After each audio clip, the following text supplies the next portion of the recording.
Yes, welcome back to my YouTube channel. जैसे कि हमने लास्ट वीडियोस में कौन सा टॉपिक करा था, redemption of debentures, issue of debentures and redemption of debentures. अब हम उसी को ही कंटिन्यू लेके आए हैं। नेक्स्ट टॉपिक क्या है हमारा, इंटरेस्ट ऑन डिबेंचर्स। क्या है? Interest on debentures. तो आज हम किसके बारे में करेंगे? Discuss interest on debentures. Interest on debentures क्या होता है? मैंने आपको थोड़ा सा लास्ट वीडियो में भी बताया था डिबेंचर्स के बारे में कि डिबेंचर्स क्या होते हैं। हमने बाहर से एक तरह से लोन लिया हुआ है, तो हमने उन्हें फिक्स रेट ऑफ इंटरेस्ट देना ही देना है। कंपनी को चाहे प्रॉफिट हो रहा है या कंपनी को लॉस हो रहा है, उसे पैसा देना ही देना है। क्लियर है? तो हम इसकी क्या करते हैं, इसकी एंट्रीज कैसे पास करते हैं? पहले तो बड़ी बात ये आती है कि इंटरेस्ट का उसने कहीं मेंशन नहीं करा होगा कि calculate the interest on debentures on 5% या 6% या 7%। इस तरह से नहीं देगा एग्जामिनर आपको, ये क्वेश्चन आपको कुछ नहीं देगा। क्वेश्चन में कल भी मैंने आपको लास्ट वीडियो में बताया था कि उसमें प्रीफिक्स होता है। प्रीफिक्स मीन्स जो उसका नेम होता है डिबेंचर्स का। सपोज 10% डिबेंचर इसका नेम है, तो प्रीफिक्स का मतलब क्या होता है कि जो 10% है डिबेंचर से पहले जो आ रहा है, ये क्या है? इंटरेस्ट कैलकुलेट करने के काम। क्लियर है? और यूजुअली कैसे देते हैं इंटरेस्ट? हाफ ईयरली देते हैं। कैसे देते हैं? Half yearly. हमारा कब से कब तक चलता है काउंटिंग पीरियड? अप्रैल से मार्च 1st से लेके मार्च 31st। सपोज 2018 में स्टार्ट हुआ है हमारा अप्रैल 1st, और तो मार्च कौन सी होगी हमारी? 2019। तो यूजुअली हम 2 बार देते हैं इंटरेस्ट। कब कब देंगे? सितंबर में और मार्च में।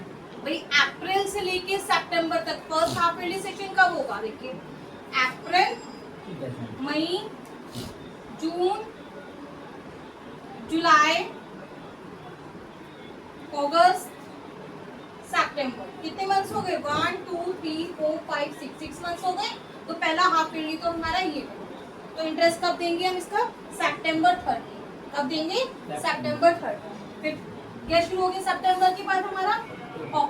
अक्टूबर, नवंबर, दिसंबर, जैन, फेब, मार्च, और लास्ट कब देंगे हम? मार्च। तो हाफ ईयरली में मोस्टली क्वेश्चन में इसका हाफ ईयरली ही मेनली एग्जामिनर ने दिया होगा या क्वेश्चन में भी दिया होगा। ठीक है? नहीं भी दिया हुआ, मतलब या तो दिया होगा उसमें जून 30 और सितंबर में, नहीं तो उसने सिंपल क्वेश्चन में दिया होगा कि हाफ ईयरली। क्लियर है? हाफ ईयरली दिया हो तब भी आप सितंबर 30 और मार्च 31 में देंगे।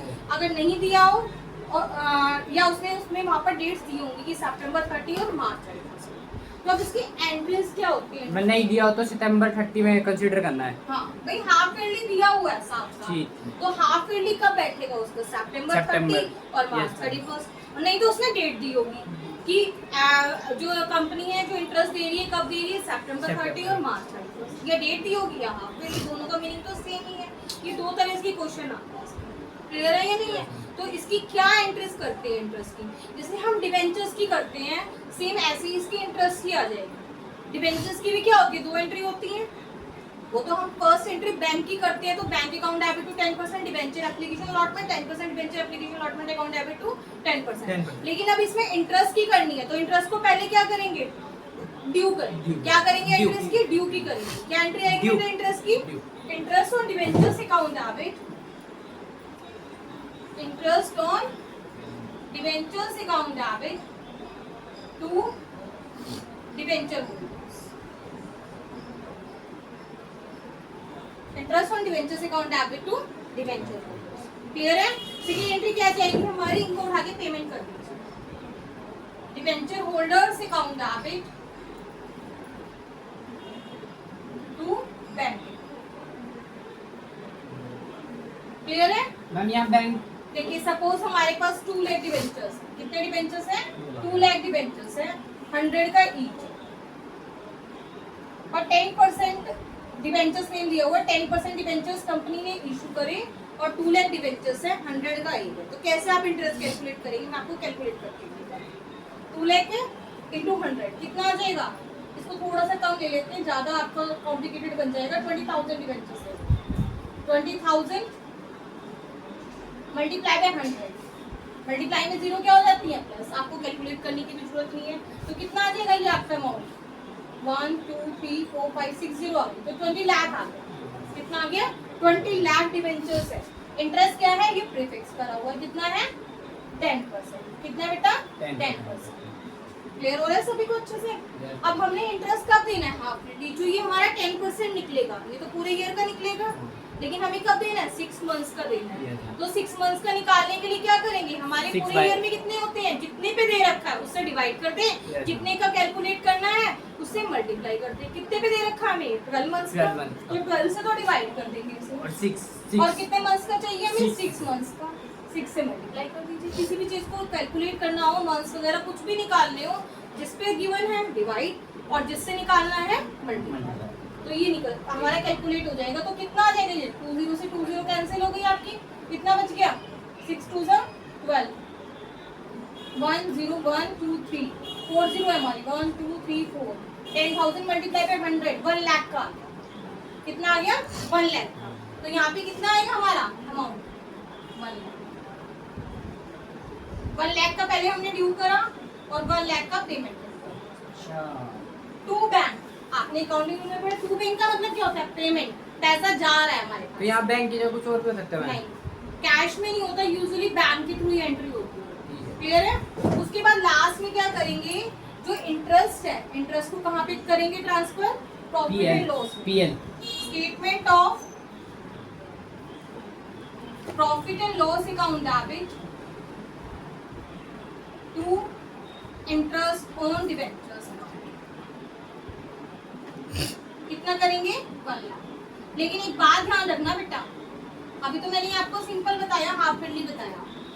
अगर जैसे 2 टाइम्स आएगी एंट्री, पहले सितंबर 30 में आएगी ये एंट्री, फिर सेम एंट्री ये मार्च 31 में यहाँ आएगी, तो हमारा इंटरेस्ट लास्ट में कितना ट्रांसफर होगा? ये 2 एंट्रीज रिपीट होंगी, कर देती हूँ मैं, नहीं तो आप कंफ्यूज रहेंगे। देख लीजिए, सितंबर 30 में 2 एंट्रीज आई हमारी, और फिर मार्च 31 में क्या आएगी? Interest on debentures account debit